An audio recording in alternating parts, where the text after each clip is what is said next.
Hey hello and welcome back future doctors. तो कैसे हो दोस्तों आप लोग? आई होप बढ़िया से प्रैक्टिस कर रहे होंगे।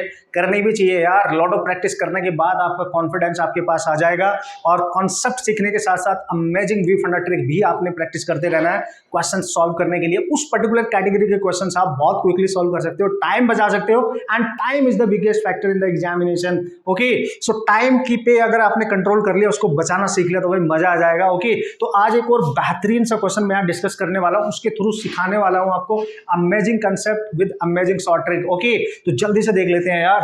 तो यार इस टाइप के क्वेश्चंस आप विदाउट लेंथी कैलकुलेशन किस तरीके से सॉल्व कर सकते हो, यही हमने सीखना है। ठीक है, तो क्वेश्चन में क्लियरली आप देख सकते हो कि यहाँ पे पूछा गया find the current in 2 ohm resistance. ठीक है, तो भाई करंट वगैरह निकालने के लिए जब सर्किट गिवन होता है तो एक फंडामेंटल लॉ हमारे पास होता है, KVL, Kirchhoff's voltage law. Obviously उसी के थ्रू हम निकालते हैं। और भी बहुत सारे फंडामेंटल लॉज हमारे पास होते हैं, कंसेप्ट हमारे पास होते हैं इसको सॉल्व करने के लिए। लेकिन सबसे इजीली आप कैसे सॉल्व कर सकते हो, ध्यान से समझना।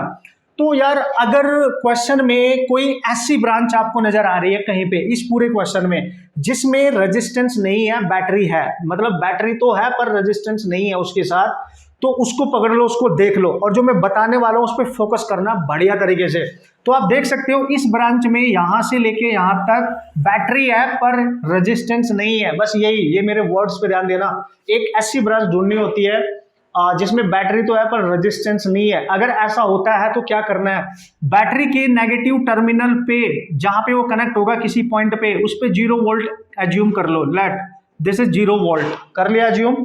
ठीक है, उसके बाद दूसरा जो टर्मिनल होगा ये वाला, ऑटोमेटिकली अगर ये 0 वोल्ट है तो 10 माइनस 0 मतलब ये 10 ही वोल्ट होगा, है ना, क्योंकि इनका डिफरेंस तो 10 ही रहने वाला है। बिल्कुल क्लियर होगा आपके दिमाग में। अब आप क्या देखते हो, ये देखो ये वाला पॉइंट और ये वाला पॉइंट एक वायर से कनेक्ट है और मैं ये कॉन्सेप्ट आपको पहले ही सिखा चुका हूं। जब दो पॉइंट के बीच में एक कंडक्टिंग वायर कनेक्ट होगा without any resistance, without any battery, okay, इसके हर पॉइंट का पोटेंशियल सेम रहता है। मतलब अगर यहाँ 0 है, ये भी 0, 0, 0, 0, 0, 0, तो ये भी 0 ही होगा। क्लियर है? बहुत, एक बार सीख लो, बहुत मजा आने वाला है। बहुत क्विकली आप क्वेश्चन करके आओगे विदाउट लेंथी कैलकुलेशन। आपको केवीएल एंड ऑल अप्लाई करने की जरूरत नहीं पड़ेगी। ठीक है, अच्छा सर ठीक है, आगे बढ़ो। फिर आपने देखा कि अगर इस बैटरी को देखो आप, इस वाली इस ब्रांच में भी कोई रेजिस्टेंस नहीं है इसके साथ, यहां से यहां तक देखना है केवल। ठीक है, कोई रीअरेंज नहीं करना है सर्किट को। ओके, तो इसका नेगेटिव टर्मिनल यहाँ पे है, यहाँ पे 0 वोल्ट मान लो, तो इधर जाएगा 20 वोल्ट ऑब्वियसली। अब देखो इस पॉइंट और इस पॉइंट के बीच में खाली कंडक्टिंग वायर है, मतलब उसका हर पॉइंट का पोटेंशियल सेम होने वाला है। तो यार यहाँ पे भी 0, यहाँ पे भी 0, यहाँ पे भी 0, यहाँ पे भी, तो ये भी तो 0 होगा और डायरेक्टली आपको आपका आंसर मिलने वाला है। बस समझने के बाद, भाई समझने में ही तो मेहनत करनी पड़ती है, कंसेप्ट फिर वो ट्रिक बना देते हैं।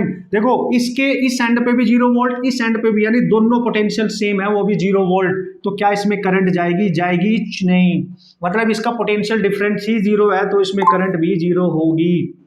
सिंपल, आप देख सकते हो, क्योंकि V इक्वल टू क्या होता है, IR। तो यार जब पोटेंशियल 0 तो करंट भी 0, तो दोनों एंड का पोटेंशियल सेम हो गया तो उसमें कोई करंट एंटर नहीं करेगी। ये पर्टिकुलर ब्रांच इस पूरे सर्किट से आइसोलेट रहेगी।